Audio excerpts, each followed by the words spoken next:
যেরে মিনছে সে কোন সকালবেলা বাড়াইছে এখন পর্যন্ত আসার নাম নাই। কনে গেছে, কোন গুদামে বসতেবেন, কি খাইতেছে না খাইতেছে। কালের বেনার থেকে কিস্তিওয়ালা না হলে তো 100 বার পাক দিছে, এসে তো বাড়ি ঘর মাথার তুলে। যেরে মিনছে সে কোন সকালবেলা বাটাছি টেকার জন্য, এখন পর্যন্ত আসার নাম নাই। আজকে আসুক, আজকে আসুক, খালি আজকে খালি আসুক। আর ভাতই খাম না, আজকে তালাকের দরকার বলে সলেক নে চলে রামগা। সকালে বাড়াচ্ছি বাড়ির থেকে, মালটা মারবেন খেবেই আছে। কিস্তি টেয়া নিয়ে তো বাড়াচ্ছি সকালে, কলা বাগানে যা তো শেষ করতে যাচ্ছি সব। আজকে বাড়ির যাই, মালটার মাও আজকে আমাকে ফাটাইবে নি। ও মালটার মাও, মালটার মাও। হারামজাদা এসতেছে, আজকে হারামজাদা খেতাম। এই যে এত ঝিলিক পারবো না তোর, আজকে থোতা ফাটাম। তুই আজকে আয়, তোর জন্য আজকে কিস্তিওয়ালা এসে বাড়িপুর ঝিলিক পেরে গেছে। তোর আজকে তোর থোতা ফাটাম, তুই আজকে খালি আয় এসে আয়, আজকে আয়। কানে আসছিল, হ্যাঁ এবেলা কানে আসলে সকাল থেকে কানে গেছিল। হ্যাঁ সব মালটা আজকে কতক্ষণ ধরে কান দিছে ভাতের জন্য, ভাত সে করস করে রেখে চলে ভাত দিছি। রোজা রমজানের মাস, আমি শরীর সময় শাক ভর্তা খাই রোজা থাকি। সর যেটা মোটা থেকে হাত দেবো না, তোর শরীর না পায়। সর জোয়া ফেলে আসছো কিস্তি। আমি প্রতিদিন অত কিছু পাম না ম্যানেজ করবে। না হলে তো 1 লাখ টাকা ঋণ করছি, তো কারা ছিল 50,000 টাকা ঋণ করবে। ক এ ক তোকে তো ছোট গেলি কিসে 50,000 টাকা ঋণ করছিস? দেখ তো ঘরের চালের বিলা থেকে দেখ। বৃষ্টি শেষ হোক নাই আগে, বৃষ্টি এতদিন থাকা না, যদি ঝড় সাবট শুরু হয়, যদি উড়ে যায় তখন কি করবো? উড়ে গেলে মাটির মধ্যে থাকবো। মাটির ভেতর থাকবো, মাটির ভেতর আমি থাকতে রাম না, আমি চলে গেলাম আমার বাপের বাড়ি। কয়দিন বাদে ঈদ আসতেছে, চলের কাপড় চোপড় নাই, আমার কাপড় নাই, ঘরের ভিতর চাউল নাই, কি করে খাবো? কাপড় কিনে তুমি ঈদের একদিন আগে, তোমার মার্কেট করবো ঈদের মধ্যে। আর আমার মার্কেট ঈদ তো আজ একটা করবো। 10 বছর হলে দেখতেছি যে তুই ঈদের ভিতর মার্কেট ক্যাল করে দিস, ঈদের ভিতর করে দিস। এটা কি?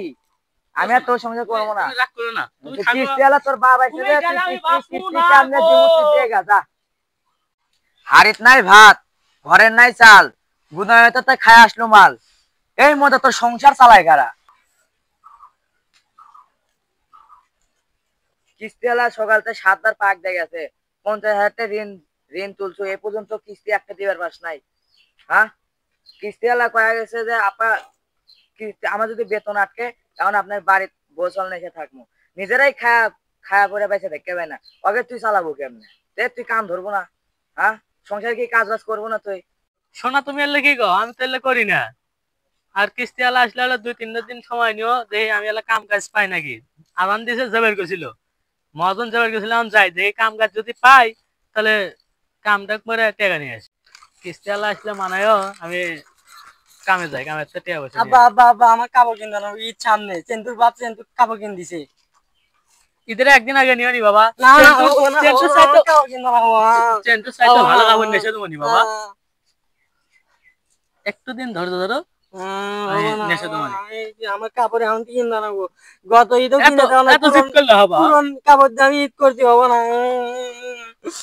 আমি বেটা তো এনকে কথা শুনবো না, নাও যা সদাই খাও। হ্যাঁ আচ্ছা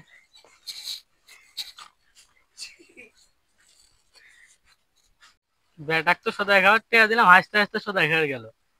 এ হয়েছে কাম, মোটর সাইকেলে চাকা দেখতেছি খাই খাই কোম্পানি মানে আসলো। বউ তুমি সামলাও, আমি আসি। বউ দেখো গেলাম আমি। সাল নাই করতে বাগার নাম কি মরদ আছে দেখমুনি, কি কামাই করে নিয়ে এসো তুমি? এ হে কিস্তিওয়ালা চান কি কমু, মালটা রাখতে গেল চলে, আমি কি করবো? এই যাই তো ঘরের ভিতর বিলকিস আপা তো 7 মাস হলে কিস্তি নিছে, এখন পর্যন্ত একটা কিস্তি দিয়ে পেলো না।